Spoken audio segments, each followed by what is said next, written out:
All right, welcome to another edition of the Patriot Nation podcast. Of course, this is an instant reaction. Our takeaways, or my takeaways, I should say, from day 6 at Pat's camp. Of course, this episode of the Patriot Nation podcast is brought to you by FanDuel, the exclusive wagering partner of CLNS Media Network. Sign up now at FanDuel.com/Boston. All right, so what did we see? What did I see? What were we treated to at Pat's camp on day 6? They were in shells again. So full pads yesterday, shells today. Unfortunately, I was hoping for full pads, but that's not what we got. So still some physicality, but not crazy physicality. Not as much physicality as there was yesterday, for sure. I would expect they'll probably be back in full pads tomorrow, but today it was about the passing game for the most part, and I thought Mac Jones really kind of separated himself today. Looked pretty darn good today. Had some struggles in kind of that middle of the field, but played well in the red zone. Hit Hunter Henry on a few touchdowns. Hit Ramondre Stevenson on a touchdown. So I think that we're getting there. We're getting there with the passing game. The highlight play for me, there were two highlight plays, kind of basically in the same area. The first one, 11 on 11, Devontae Parker against Christian Gonzalez. Mac threw a perfect throw. Really kind of the back shoulder of Parker. Parker elevated over Gonzalez and made a catch, and then toe tapped his way down onto the sideline. Real nice play. And the second play was, I believe, in the kind of same stretch of plays, that same 11 on 11. And Mack Wilson really made a nice play, dove for a pass, knocked it away, almost came up with an interception. Would have been a ridiculous play if he came up with the interception, but it was a nice play. I do think that the ball probably was a little underthrown by Mac. He had Gesicki. I know he needed to get it in there, but I thought he could have put a little more air under it. But he didn't. It wasn't a terrible throw. It wasn't as good of a throw as I wanted it to be. So, but it was a really nice play by Parker. It was good to see Mac playing well again. I thought Zappe struggled a bit. I thought Trace McSorley just is not good. He just isn't good. I think it's been pretty obvious from the jump that Trace McSorley is not very good. And so where do you go from there? Trace McSorley is just out. He's just the third string quarterback. I'm a little surprised that he's still in there, to be completely honest with you. But, there he is. So Ray was asking if the defense won again. I don't know if I'd say the defense won. I thought they played well. Man, they fly around the ball. The Patriots had no shot running the ball. They also had their entire offensive line was out, basically, right? So Trent Brown didn't practice. Cole Strange didn't practice. Mike Onwenu still wasn't practicing. So left tackle was Riley Reif. Left guard was Tony Mafi. Center was David Andrews. Right guard was Bill Murray, as it has been. And right tackle was Connor McDermott. So, I think it's interesting. I mean, I just looked at it like, man, they have no offensive line right now. And they looked okay. I thought they looked all right. Overall, they weren't terrible, but yeah, it wasn't great. I thought City So, he's working as the second right tackle, but I did think, I watched him in a few reps. He looked pretty good. So looks like he's going to be in that tackle role. He is that kind of that right tackle that they're looking for. I think he's a developmental guy, but I don't know. I wouldn't necessarily be surprised to see him, play sparingly a little bit this year, Mafi is a guy. Z-Tax asked about Mafi. He looked pretty good today. He looked okay today. I mean, it's tough to tell without full pads on, right? But he looked okay. He's a guy that fits body-wise fits the type of guy that they like at guard. Short, stocky, big. He's a big dude. And so we'll see, if he turns out to be good or not. But he certainly fits that style of player that they like. So it was, nice to see him in at starting left guard, right? I mean, he was running with the ones, right? I thought that was pretty good. So I was happy to see that, right? Then the offensive lineman came over and signed. My daughter had her Mac Jones jersey, got signed by the offensive lineman. So didn't get signed by Mac Jones. No Mac Jones today, but I'm sure Mac would be appreciative of his offensive line signing the jersey, which was cool. So, but I do think, and people are talking about Mac, having a good year this year. I do think that Mac that Mac will have a better year than people expect. I do think that. We'll see. But I do think, I mean, look, 2021, he looked pretty good. He wasn't amazing, but he looked pretty good. He had Josh McDaniels as offensive coordinator. Josh McDaniels is a great offensive coordinator, but I think his weapons this year are probably better than they were in 2021. He's further into his development, and he has an actual offensive coordinator again. So, I don't know. I think that they'll be all right. Now, the question becomes the offensive line. What does the offensive line look like? If Trent Brown isn't healthy, if Mike Onwenu doesn't come back 100%, if, right? We keep going through these things. If Riley Reiff isn't a good right tackle, then we have an issue, right? But if those guys can come through and play well, at least play decently, they don't have to be great. We're not looking for an A+ offensive line. They're not going to be a top 5 offensive line in the league, but if they could be a good offensive line, I think that that's going to be helpful, right? And Josh mentions Calvin Anderson and Mike Onwenu is huge, right? Calvin Anderson, the guy, again, that we talked about it last night, Matt and I thought he'd be a guy that could step in and take a roster spot. And at this point, I don't know where he is. I don't know what's going on. I hope everything's all right, but he's still on the NFI list, right? And we're now in our second week of camp. It's just strange. So, we'll kind of see where that goes from there. So, long way to go, obviously, but it was nice to see the offense kind of get into a little bit of a rhythm this year, kind of see where that's going to take them. And again, they're not going to be a top 5 offense in the league. They're not. But with the defense the Patriots have, you don't need that. You need a top 15 offense in the league. If they can get somewhere between 10 and 15, that's great. If you have the number 12 offense in the league, this team's going to win 12 games. That's what's going to happen, because this is going to be a very good defense. Man, Christian Gonzalez, and he's just so smooth. He's just so smooth at cornerback. You watch him play, man coverage, zone coverage. It looks effortless for him out there. He's awesome. He's fun to watch, and you don't see it much. Now, Parker had a nice catch over him, but he didn't really elevate for it. He wasn't contesting it necessarily. It was really a nice throw. It was almost nothing he could do about it. But yeah, it was a nice play, and he looks so good. It's great. He looks so good. So he's been really fun to watch. But I did think the defense, I thought, played pretty well. Parker had a play where he could have had a touchdown, probably should have had a touchdown. Jack Jones jumped kind of around him and knocked the ball away from him. Made a nice play on it. So that's encouraging to see Jack Jones making a nice play, but you really wish Devontae Parker kind of held on to that.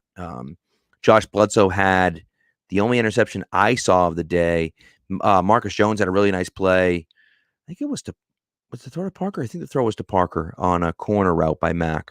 And Marcus made a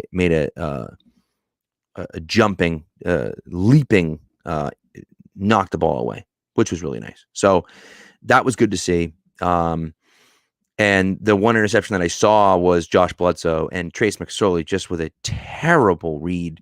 It looked like an option route from J.J. Taylor. The option was to either sit down or go to the out, and the out was wide open. And McSorley, for whatever reason, thought he was going to sit down and threw it right to Bledsoe. And so it was bad. Yeah, it was bad. So, but what are you going to do? So anyways, all right, we're gonna go to a word from our sponsors. Light Engine hit on this thing here, and we're going to talk about this in a second. That the title of Patriots Press Pass gave the impression that Bill said that Mac and Zabby are competing for the number 1 position. I'm going to talk about that in a minute, because I think that that's something that is going to be all around. The media is going to be everywhere. We're going to talk about that. I'm going to talk about Malik Cunningham when I come back as well as a few other guys that I saw. But we're just a quick word from our sponsors right here. Take your first swing at betting MLB on FanDuel and get 10 times your first bet amount in bonus bets, up to $200. That's right. Just bet $20 and you'll land $200 in bonus bets, win or lose. That's $200 you can spend betting everything from the money line to the over-under to who you think is going to hit the first home run. All on an app that's safe, secure, and super easy to use. Plus, when you win, you can get paid instantly. There's no better place to bet on MLB than FanDuel, America's #1 sportsbook. So sign up today and visit fanduel.com/Boston to get up to $200 in bonus bets. That's fanduel.com/Boston. FanDuel, official partner of Major League Baseball. 21 and up and present in Massachusetts. First online real money wager only. $10 deposit required. Refund issued as non-withdrawable bonus bets that expire in 14 days. Restrictions apply. See terms at fanduel.com/sportsbook. Hope is here. GamblingHelplineMA.org or call 800-327-5050 for 24/7 support. Play it smart from the start. GameSenseMA.com or call 1-800-GAM-1234.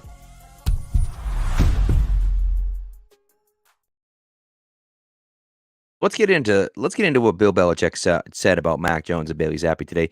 He was asked, how they were playing and, if Mac is number one quarterback. And he just said, hey, we're all out here competing. All 90 guys are out here competing. And of course, right, the media is now running with that. I shouldn't say the media because that's not true. Some people in the media are now running with that, saying that, that means that Mac's not his number one quarterback, that there's a quarterback competition going on between Mac and Zappi. That is not the case. There is no quarterback competition going on. Bailey Zappi has taken exactly 0 first-team snaps. Exactly 0. He hasn't taken a snap with the starting offensive line. He hasn't taken a snap with the starting offensive receivers. Mac Jones is the guy. He is the guy. These are the same answers that Bill Belichick has been giving for 20 years. That's it. Period. Right? Delusional Patriots fan just said that, right? That's the way it goes. He's been giving these answers for the last 20 years. We're all there competing. We're not talking about this and that. He doesn't talk about it, right? I mean, when you have the greatest quarterback of all time, you don't get those questions, right? But what happened when Jimmy G got drafted in 2014? We'll see how it goes. We'll see this, isn't it? But he doesn't. Everyone's competing. He says it every single time. So, to me, it's one of those things I look at and I'm just like, listen, man, it's nothing to worry about. It's something that that some people in the media are going to run with because that's what they do, because the headlines and those things, they sell papes, right? Headlines don't sell papes. Newsies sell papes. Sorry, that's a old school reference right there, or a new school reference if you're a Broadway person. But nevertheless, that's a headline grabber, right? That Mac Jones, might not be the number one guy, and so on and so forth. And so, but I mean, come on, let's be serious. Again, for right now, and all you can look at right now is who's getting reps where. That's why it's interesting when you see Demario Douglas playing with the ones. You're like, wow, Demario Douglas getting some run with the ones. When you see Mafi playing left guard with the ones. When you see Bill Murray playing right guard with the one, when you see those things happening, you say, oh, okay, they could put anyone in there. They put those guys in there. That's all you can look at right now. And again, let me just repeat this, just to reiterate. Bailey Zappi has taken exactly 0 snaps with the first team offense. Exactly 0. So if you really wanted to have a quarterback competition and you really were thinking about who's going to be my starting quarterback, don't you think you want to see how Bailey Zappi looks against the ones? But you don't, because you're running him with the twos. That's what's happening. And oh, by the way, Mac Jones had a significantly better day than Bailey Zappi did today. So it's just the way it goes. As far as a few people were asking about Malik Cunningham, Cunningham has looked okay. He's making a position change is tough. He's out there. The hardest part about it is that he's out there thinking right now. And if you're out there thinking, you're dead, right? He dropped a pass today on a fairly simple, route against air. Just those aren't the things you want to see, right? And so, but it's because he's switching to a new position. He's got a ton of athletic ability, but he just doesn't understand the position yet. So, in my opinion, he's a guy that's going to be on the practice squad this year. And if he can make that transition, you'll see him make it next year. I don't know if he will or not, but there's a chance that he could. Like I said, he's got the physical tools to do it. It's just a question of whether he can or not. A few people asking, someone asked about wide receiver separation. Light Engine asked about wide receiver separation. I think that, wide receiver separation hasn't been great, right? But as Jason pointed out, there's really not separation guys, right? Henry is not necessarily, Henry and Gesicki aren't necessarily separation guys. Parker is definitely not a separation guy, right? Bourne and Thornton are the guys that you hope are creating separation. The most consistent separation, I will tell you, has been from Demario Douglas, right? But you get guys open from time to time. They've looked all right. They haven't looked terrible. They've looked all right. Um, it's what I want to see. I want to see more from these guys. But again, it's hard. They're not calling a game. They're just calling plays. So, that's tough. Um, Igor, I'd go with the chicken taco bowl. Definitely chicken taco bowl. Chicken Caesar wrap is good, but I'd go with the chicken taco bowl. You could throw more things in there. As long as you can choose the ingredients going in, then you can throw everything in there. That's the bowl is the way to go. Um, but we'll see what happens. So I think that what I've seen has been promising. Again, we're not sitting here saying this is going to be, they're going to be the best team in the league and they're going to win the AFC East and they're going to do this and they're going to do that. But again, I think if the offense can be okay, the defense can carry them the rest of the way. And that's a good thing. I think that's kind of the best thing I can say about it, right? Marte Mapu is a guy who's flying around. He's looked awesome. Keon White, I saw a little bit in there, just kind of mixing it up a little bit. I've liked what I've seen from him so far, but it's hard because, again, if it's not real time, real speed, it's hard to kind of see what's going on. So what I will say though about the offense is that once you get into those game situations and we're actually calling plays and calling a game in game situation, I think that's really when you're going to see them do their best. Okay. They already look leaps and bounds better than they looked last year. I mean, leaps and bounds better than they looked last year. So that's not a very high bar, but still, leaps and bounds better. For me personally, I just think that their strength is going to be their ability to call plays and then Mac's ability to check into the right play at the line and make the right read once the ball is snapped. That's going to have to be their ability. It's going to have to be it. So, and that again is one of those things that we have to wait and see. There's no way that's not going to happen in training camp, right? It's not going to happen in training camp. I think you'll get a look at that during joint practices because the preseason, even you're not necessarily scripting plays and calling plays, but in training camp, we're going to look at it and say, okay, we're in this situation. What's going to happen here? And so on and so on and so on. Right. So how's that going to go? Right. Oh, hey, it's 2nd and 10 and we're at the 40-yard line and there's 8 minutes left to go in the game. All right, let's go from here. Right.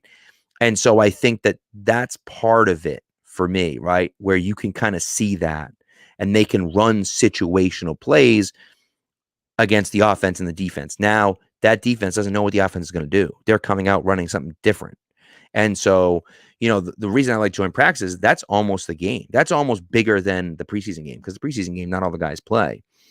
In joint practices, guys can be playing. It's almost like a game. So I think that's really what I'm looking for. And Kano was asking about Judon. Judon was very active today.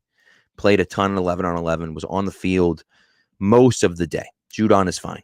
Again, I just think they're being cautious with him. And it was what we were talking about last night with I was talking about last night with Matt. I think they're just being cautious with him. They're just kind of because again, they're looking for that. They're saying, hey, we know that you kind of tapered off at the end of last year. Let's get you in slowly. Let's not put too much on you, and we'll go from there. So I think Matthew Judon's totally fine. As far as and someone was asking about pass catching from the backfield, they ran like 6 or 7 straight screen passes. They ran they ran a nice one where they motioned, I think it was Henry. They motioned Henry over almost like it was going to be a wham block, and they were going to run a toss. And instead they ran a quick screen to him over there, which was kind of cool. I like that. That little play design was kind of funky. And they ran some screens to running backs. They ran some screens to wide receivers. They had like a whole screen package they were working on. So there was definitely some receiving out of the backfield. They had a few checkdowns to Ramondre, a few checkdowns to Pierre Strong.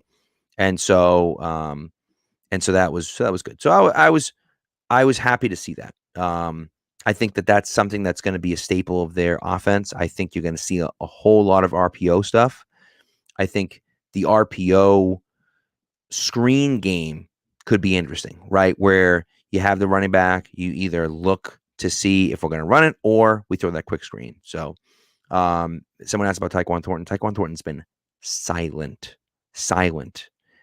I don't love that. I don't love what I'm seeing from Tyquan Thornton because I'm not seeing a whole lot of it. So, and I don't know. I don't know if they're just waiting to kind of see what happens in in preseason, or they're hiding him because he's going to be their deep threat, or what. I don't know. But that I don't know.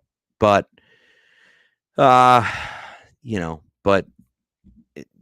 yeah, it's not looking good with him, which I'm not happy about.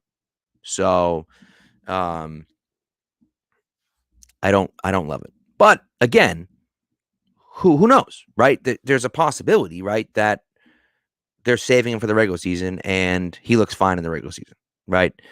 I just haven't seen a ton from him so far this year. This preseason, this training camp, I should say. So, long way to go though. Long way to go. I wouldn't call him a bust just yet. I wouldn't say that he's not good just yet, or he's going to have a terrible year or anything like that. I just I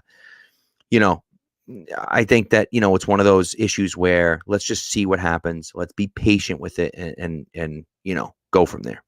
So, but it is what it is. So, no, and Zappy's not getting traded though. So we'll see. But yeah, I mean that's I'm gonna see. We're gonna get a chance to see what happens, and look in what 9 days we'll have the first preseason game, and we'll really see what's going on there. And then again, like I said, after that you get 2 weeks of joint practices, which I think is great. So, and a few people are asking about offensive linemen on the market. I think Jonah Williams is a guy that I have my eye on in Cincinnati. Cincinnati, signed a big name guy this offseason. They already Jonah Williams, kind of that man out. He's going into the last year of his deal. Seems like a guy that would fit what New England's looking for. Now, again, I think that everyone's kind of waiting to see what happens. How does Riley Reiff look? Does Calvin Anderson come back healthy? If he does, how does he look? Right? And so do they need someone? Right? I know Old Man Mob loves DJ Fluker and Andrew Norwell. He keeps mentioning them every time.